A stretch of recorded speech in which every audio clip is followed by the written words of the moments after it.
नमस्कार, मैं मनीष मिश्रा आप सभी का स्वागत करता हूं जीनियस लर्निंग अड्डा के प्लेटफॉर्म पे। दोस्तों, फोटोशॉप की सीरीज में आज हमारा क्लास नंबर दूसरा है। यदि आप पहले क्लास को नहीं देखे हैं तो प्लीज़ पहले जाके उस वीडियो को देख लें।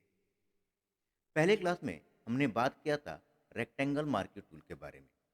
फोरग्राउंड कलर कैसे फिल किया जाता है, बैकग्राउंड कलर कैसे लिया जाता है और लेयर के कंसेप्ट के बारे में समझा था।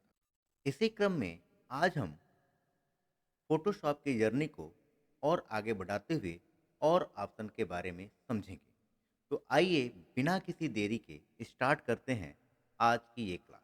सबसे पहले मैं एक कैनवस ले लेता हूँ, कंट्रोल एन, और जैसे ही मैं यहाँ ओके पे प्रेस करूँगा तो आप देखेंगे कैनवस आ गया है। अब सिंपली मैं यहाँ से एक लेयर इंसर्ट कर लेता हूँ और मैं यहाँ पे एक सिलेक्शन बना रहा हूँ, रेक्टेंगल मार्केट। सिंपली मैं यहाँ पे एक सिलेक्शन बनाऊँगा और मैं यहाँ पे फोरग्राउंड कलर फिल कर देता हूँ। तो अल्ट के साथ जैसे ही मैं डिलीट प्रेस करूँगा आप देखेंगे फोरग्राउंड कलर यहाँ पे आ गया। अब आप देखेंगे इस प्रॉपर्टी बार में यहाँ पे एक ऑप्शन दिया गया फिदर। अब इस फिदर को मैं यहाँ पे ले लेता हूँ 50। अब मैं फिर से एक सिलेक्शन यहाँ बना रहा हूँ और आप देखेंगे अब जो मेरा सिलेक्शन है वो क्या हो चुका है, राउंडेड हो चुका है, ठीक है ना। और जैसे ही मैं यहाँ पे अल्ट के साथ डिलीट बटन दबाऊंगा तो आप देखेंगे जो फिल कलर हुआ है यहाँ पे एजेस क्या हो गए हैं, शार्प हो गए हैं। बात समझ में आ रही है। तो आप जितना फीदर इफेक्ट बढ़ाते जाएंगे एजेस क्या हो जाएंगे, शार्प हो जाएंगे। जैसे मैं यहाँ पे एक और सिलेक्शन लेता हूँ, इलिप्टिकल मार्केट टूल, और इलिप्टिकल मार्केट टूल मैं अगर यहाँ पे करूँ और मैं यहाँ पे बैकग्राउंड कलर फिल कर रहा हूँ कंट्रोल के साथ डिलीट, तो आप ये देखेंगे कि यहाँ पे जो इसके एजेज हैं वो बिल्कुल सॉलिड है। लेकिन यही अगर मैं यहाँ पे फीदर इफेक्ट को 50 कर दूं या फिर 70 कर लेता हूँ और फिर मैं यहाँ पे एक सिलेक्शन बनाता हूँ और मैं यहाँ पे बैकग्राउंड कलर को फिल करूँगा कंट्रोल के साथ डिलीट, और डी सेलेक्ट करने के लिए कंट्रोल डी, तो आप यहाँ पे देखेंगे इसके एजेस शार्प हो गए। अब इसको मैं फुल स्क्रीन पे ले लेता हूँ ताकि आपको अच्छे से दिखे। तो यह प्रेस करूँगा फुल स्क्रीन पे आ जाएगा। अब इसको जूम करने के लिए आपको कीबोर्ड से प्रेस करना है कंट्रोल के साथ प्लस। कंट्रोल के साथ प्लस करेंगे तो ये जूम इन होगा और कंट्रोल के साथ आप माइनस करेंगे तो ये जूम आउट होगा। देखिए जूम आउट हो रहा है, कंट्रोल माइनस और कंट्रोल प्लस से आप जितना चाहें उतना इसको जूम कर सकते हैं, ठीक है। तो कंट्रोल प्लस से जूम इन और कंट्रोल माइनस से जूम आउट। अच्छा, अगर आप बहुत ज़्यादा जूम कर लेते हैं, इसको नॉर्मल पोजीशन में लेके आना है तो आपको कीबोर्ड से कंट्रोल जीरो प्रेस करना है। और यदि आप बहुत ज़्यादा जूम आउट कर लेते हैं और इसको नॉर्मल में लेके आना है तो आप कीबोर्ड से कंट्रोल जीरो प्रेस करेंगे, नॉर्मल में आ जाएगा, ठीक है। अब यदि आप इसको जूम करते हैं, जैसे मैं इसको जूम कर रहा हूँ, आप देखेंगे मेरा ग्रीन वाला जो ऑब्जेक्ट है वो स्क्रीन से बाहर चला गया। अब उसको स्क्रीन पे कैसे लाएंगे, तो आपको कीबोर्ड से स्पेस बटन दबा के रखना है। जैसे आप दबा के रखेंगे आप देखेंगे एक हैंड जैसा बन के आइकन आ गया है। इसको पेन टूल बोलते हैं और सिंपली आपको माउस से लेफ्ट क्लिक करके ड्रैग करना है और ड्रैग करके आप इस कैनवस के किसी भी हिस्से में आप जा सकते हैं। देखिए जैसे मैं इस यहाँ पे मैं किसी भी हिस्से में जा सकता हूँ। थोड़ा सा मैं जूम आउट कर लेता हूँ जिससे आपको इजीली समझ में आएगा। देखिए मैं यहाँ पे स्पेस बटन दबाया और सिंपली माउस का लेफ्ट बटन क्लिक करके ड्रैग कर रहा हूँ, तो आप कहीं भी आप जा सकते हैं, ठीक है। फिलहाल मैं इसको नॉर्मल में कर लेता हूँ कंट्रोल जीरो, ठीक है। तो आपको ये समझ में आ गया कि जितना हम फीदर इफेक्ट यहाँ पे बढ़ाएंगे उस ऑब्जेक्ट के एजेस शार्प होते चले जाएंगे। अच्छा, अब मैंने यहाँ पे जो फीदर इफेक्ट 70 लिया हुआ है और जब भी मैं कोई नया सिलेक्शन यहाँ पे बनाऊंगा तो ये फीदर इफेक्ट 70 के साथ ही आएगा। मतलब इसका फीदर इफेक्ट कितना होगा, 70 ही होगा। अगर मैं यहाँ पे फिर से फोरग्राउंड कलर फिल करूँ अल्ट के साथ डिलीट, तो आप देखेंगे इसमें भी फीदर इफेक्ट लगा हुआ है, ठीक है। तो अब जब आप यहाँ से चेंजेस करते हैं तो फीदर इफेक्ट क्या होता है, फिक्स हो जाता है, ठीक है। फिलहाल मैं इसको यहाँ पे जीरो कर लेता हूँ। और यदि आप चाहते हैं कि कोई ऑब्जेक्ट बनाया जाए और उस ऑब्जेक्ट पे ही वो फीचर लगे, आगे चल के नए सिलेक्शन को फीचर इफेक्ट न लगे, तो आप इस प्रकार से फीचर इफेक्ट अप्लाई कर सकते हैं। जैसे मैं एक नया सिलेक्शन बनाता हूँ, इस पे मुझे कोई फीचर देना है, तो सिंपली मैं यहाँ सिलेक्शन करने के बाद यहाँ राइट क्लिक करूँगा। राइट क्लिक करने के बाद आपको यहाँ पे एक ऑप्शन मिलेगा फीचर। देखिए फीचर मिल रहा है, यहाँ पे फीचर पे जाएंगे और यहाँ पे फीचर में मैं यहाँ पे मैं डाल देता हूँ 40। और जैसे ही मैं यहाँ पे ओके पे प्रेस करूँगा, आप देखेंगे इसका फीचर इफेक्ट कितना हो चुका है 40। और जैसे ही मैं यहाँ पे कलर फिल करता हूँ, बैकग्राउंड कलर, कंट्रोल के साथ डिलीट, तो आप देखेंगे यहाँ पे इसके एजेस शार्प नज़र आ रहे हैं। अब जब मैं नया सिलेक्शन फिर यहाँ बना रहा हूँ, आप देखिए इसी के बगल में मैं एक नया सिलेक्शन बना रहा हूँ और मैं यहाँ पे कंट्रोल के साथ डिलीट कर रहा हूँ, तो आप देखेंगे इसके एजेज आपको शार्प नज़र नहीं आएंगे। जूम करके आपको मैं दिखाता हूँ, तो आप देखेंगे इसमें फीचर इफेक्ट कितना था 40 था, और उसमें फीचर इफेक्ट अब नहीं आएगा।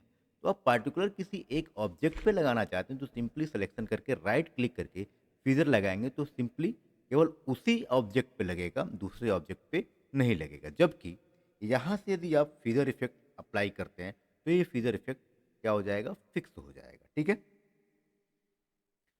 फिलहाल मैं अभी इस लेयर को यहाँ से डिलीट कर लेता हूँ और इस कैनवस को भी मैं यहाँ से क्लोज कर लेता हूँ। तो सिंपली मैं F प्रेस करूँगा और जब इस मोड में आ जाएगा तो सिंपली मैं यहाँ पे क्लिक करूँगा, एक कैनवस क्या हो जाएगा, यहाँ से मैं क्लोज हो जाएगा। ठीक है, अब जितना भी चीज़ हमने सीखा है उस पर हम एक इफेक्ट लगाएंगे। इसके लिए मैं अपने फोटोशॉप में एक फ़ोटो इंसर्ट करूँगा। अब फ़ोटो लेने के लिए आपको सिंपली करना क्या है कि आप चाहें तो यहाँ पे डबल क्लिक करके जहाँ से भी आप फ़ोटो लेना चाहते हैं, जैसे मैं डेस्कटॉप पे चलता हूँ और डेस्कटॉप पे हम इस फ़ोल्डर से एक फ़ोटो पिक कर लेते हैं ऐसे। मैंने ऐसा फ़ोटो ले लिया, ठीक है? तो एक तो तरीका हो गया कि आप यहाँ बाहर डबल क्लिक करके फ़ोटो ले सकते हैं। जैसे मुझे कोई और भी फ़ोटो लेना है, अब मैं दिखा देता हूँ। जैसे मैं डेस्कटॉप पे जा रहा हूँ और यहाँ पे आप देखेंगे इसमें से मैं इस फ़ोटो को भी ले लेता हूँ। तो आप सिंपली यहाँ पे डबल क्लिक करके आप फ़ोटो ले सकते हैं। अच्छा, अब इस फ़ोटो को आप चाहें तो यहाँ ड्रैग करके यहाँ रख सकते हैं और जिस फ़ोटो को आप एक्टिव करना चाहते हैं उसके हेडर पे आप क्लिक करेंगे, वो वाला फ़ोटो एक्टिव हो जाएगा। बात समझ में आ रही है कि नहीं आ रही है? तो एक तो तरीका हो गया, आप ऐसे फ़ोटो ले सकते हैं। एक दूसरा तरीका है, आप कीबोर्ड से कंट्रोल ओ प्रेस करेंगे तब भी आप किसी भी फ़ोटो को सेलेक्ट कर सकते हैं। जैसे मैं इस फ़ोटो को सेलेक्ट करके आपको दिखा देता हूँ। ठीक है, तो आप ऐसे भी फ़ोटो को ले सकते हैं। तो आप कंट्रोल ओ के थ्रू भी ले सकते हैं और डबल क्लिक करके भी फ़ोटो को ले सकते हैं। फिलहाल मैं एक यहाँ पे फ़ोटो इंसर्ट कर लेता हूँ। ठीक है, अब एक चीज़ और भी इम्पोर्टेंट चीज़ है कि जब भी आप कोई फ़ोटो लें तो उसके ओरिजिनल फ़ोटो पे काम ना करें। जब भी आप एडिटिंग करेंगे और उसमें कोई चेंज हो जाएगा और फ़ोटो बिगड़ जाएगा तो आपका ओरिजिनल फ़ोटो भी क्या हो जाएगा, ख़राब हो जाएगा। तो कभी भी आपको ओरिजिनल फ़ोटो पे काम नहीं करना है। तो करना क्या है, तो आपको इस फ़ोटो के टाइटल पे आके राइट क्लिक करना है और यहाँ पे एक ऑप्शन दिखेगा डुप्लिकेट का, तो सिंपली डुप्लिकेट पे क्लिक करेंगे और यहाँ पे आप इस फ़ोटो का नाम दे सकते हैं। अगर आप देना चाहते हैं तो दे दीजिए, अगर नहीं देना चाहते हैं तो इसी फ़ोटो का जो नाम है उसी के आगे यहाँ पे कॉपी लिख के आ रहा है। यानी कि इसी फ़ोटो का एक क्या बन रहा है, एक कॉपी बन जाएगा। जैसे ही मैं ओके पे क्लिक करूँगा, आप देखेंगे एक और फ़ोटो आ गया यहाँ पे, 2 फ़ोटो। तो एक फ़ोटो में क्या लिख के आया है यहाँ पे कॉपी, और एक फ़ोटो आपका ये ओरिजिनल वाला है। तो ओरिजिनल फ़ोटो को ऐसे आप क्लोज़ कर देंगे। ठीक है?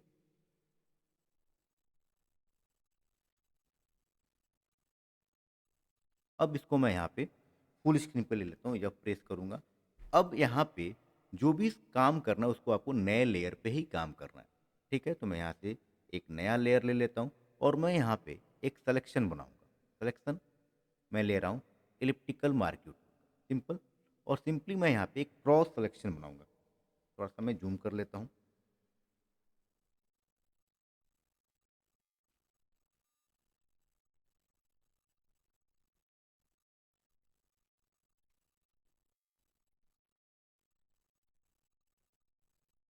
ठीक है, यहाँ से मैं क्रॉस सिलेक्शन बना रहा हूँ सिंपल। देखिए यहाँ से,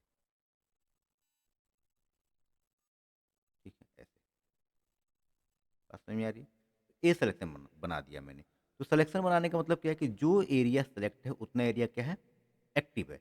अगर मैं इसमें कोई कलर फिल करूँ, जैसे मैं फोरग्राउंड कलर फिल करना चाहता हूँ, तो अल्ट के बाद डिलीट करूँगा तो आप देखेंगे पूरा एरिया में कलर फिल हो गया। ठीक है, मैं फिलहाल यहाँ पे अंडू कर लेता हूँ, कंट्रोल अल्ट जेड। ठीक है, बात समझ में आ रही है। अब मैं ये चाहता हूँ कि जो एरिया सेलेक्ट है, इसको छोड़ के जो एरिया सेलेक्ट नहीं है वो एरिया सेलेक्ट हो जाए, तो इसको बोलते हैं इनवर्स सेलेक्शन। अब इनवर्स सेलेक्शन करने के लिए सिंपली आप क्या करिए, कीबोर्ड से कंट्रोल शिफ्ट आई प्रेस करेंगे, और जैसे आप कंट्रोल शिफ्ट आई प्रेस करेंगे तो जो एरिया आपने सेलेक्ट किया है उस एरिया को छोड़ के बाकी एरिया क्या हो जाएगा, सेलेक्ट हो जाएगा। अब सिंपली आपको मैं यहाँ पे बैकग्राउंड कलर फिल करके दिखा देता हूँ, तो कीबोर्ड से मैं प्रेस करूँगा कंट्रोल के बाद डिलीट, आप देखेंगे अब इस एरिया में कलर फिल हो गया है। बात समझ में आ रही है। फिलहाल इसको भी मैं यहाँ पे अंडू कर लेता हूँ, control alt Z, control alt Z. ठीक है, और यहाँ पे सिलेक्शन को हटा देता हूँ। अब मुझे यहाँ पे एक इफेक्ट बनाते हैं, तो इफेक्ट बनाने के लिए सिंपली मैं क्या कर रहा हूँ, इस फीदर इफेक्ट में आके मैं यहाँ फीदर इफेक्ट कर देता हूँ 280 पिक्सल। कितना कर देता हूँ, 280 पिक्सल। ठीक है, और यहाँ पे मैं ब्लैक कलर चूज कर लेता हूँ, ब्लैक। यहाँ पे देखिए मैं ब्लैक कलर चूज कर लेता हूँ, और मैं एक सिलेक्शन बनाता हूँ। यहाँ पे सिलेक्शन बनाने के लिए सिंपली मैं यहाँ पे जाऊँगा, और यहाँ पे एक क्रॉस सिलेक्शन ऐसे मैं करके बना लेता हूँ। देखिए ऐसे ऐसे मैंने क्रॉस सिलेक्शन बना दिया। ठीक है, ऐसे मैंने क्रॉस सिलेक्शन बना दिया, और थोड़ा सा मैं इसको ऐसे रख लेता हूँ। ठीक है, अब जो एरिया सेलेक्ट है इस एरिया में मैं कोई काम नहीं करना चाहता हूँ, जो एरिया सेलेक्ट नहीं है उसमें काम करना चाहता हूँ, तो मैं क्या करूँगा, सेलेक्शन को इन्वर्स करूँगा। तो इन्वर्स करने के लिए आपको क्या करना है, कीबोर्ड से दबाना है कंट्रोल शिफ्ट आई। ठीक है, इन्वर्स सिलेक्शन हो गया। अब मैं यहाँ पे फोरग्राउंड कलर फिल करना चाहता हूँ, तो कीबोर्ड से प्रेस करूँगा अल्ट के साथ डिलीट, और फिर मैं डी सेलेक्ट कर लेता हूँ कंट्रोल डी से। अब आप देख सकते हैं कि जो हमने सीखा उसी के बिहाफ पे एक कितना अच्छा इफेक्ट हमने बना दिया है। अब इस फाइल को सेव करने के लिए आप सिंपली यहाँ पे फाइल में जाएंगे, और यहाँ पे एक ऑप्शन दिया गया है सेव एज का, और यहाँ पे क्लिक करेंगे। यहाँ पे आप जो चाहें फाइल नेम में वह नाम दे सकते हैं। ठीक है, और यहाँ पे जो सेव एज टाइप है यहाँ पे लिखा है पीएसटी फाइल, यानी कि फोटोशॉप का जो एक्सटेंशन होता है वो होता है पीएसटी। तो यदि आप पीएचडी में सेव कर लेंगे तो इसका फ़ायदा ये होगा कि आगे चल के आप इस फ़ोटो में एडिट करना चाहते हैं तो आप एडिट कर सकते हैं, मॉडिफाई कर सकते हैं। लेकिन यदि आप किसी अपने क्लाइंट को या अपने दोस्तों को दिखाना चाहते हैं तो उनके पास फ़ोटोशॉप सॉफ्टवेयर नहीं होगा, तो ये फ़ाइल उनमें नहीं खुलेगा। तो आप चाहते हैं कि इसको फाइनल हमने काम कर लिया, इसको मुझे क्लाइंट के पास भेजना है, तो आप इसको जेपीजी में सेव कर सकते हैं। अब इसको सेव करने के लिए सिंपली आपको यहाँ पे आना है, सेव एज टाइप यहाँ क्लिक करना है, और आपको यहाँ सिंपली सेलेक्ट करना है जेपीईजी। ठीक है, और जैसे ही आप यहाँ पे सेव पे क्लिक करेंगे तो यहाँ से एक ऑप्शन पूछेगा कि आपको क्वालिटी क्या रखनी है, तो आप यहाँ पे क्वालिटी लो भी कर सकते हैं, मीडियम भी कर सकते हैं, हाई भी कर सकते हैं। तो मैं यहाँ पे मीडियम में रख के और यहाँ पे ओके पे क्लिक करूँगा। अब ये हमारा फ़ोटो जेपीजी में सेव हो गया होगा। अब इसको देखने के लिए सिंपली मैं आपको दिखा देता हूँ।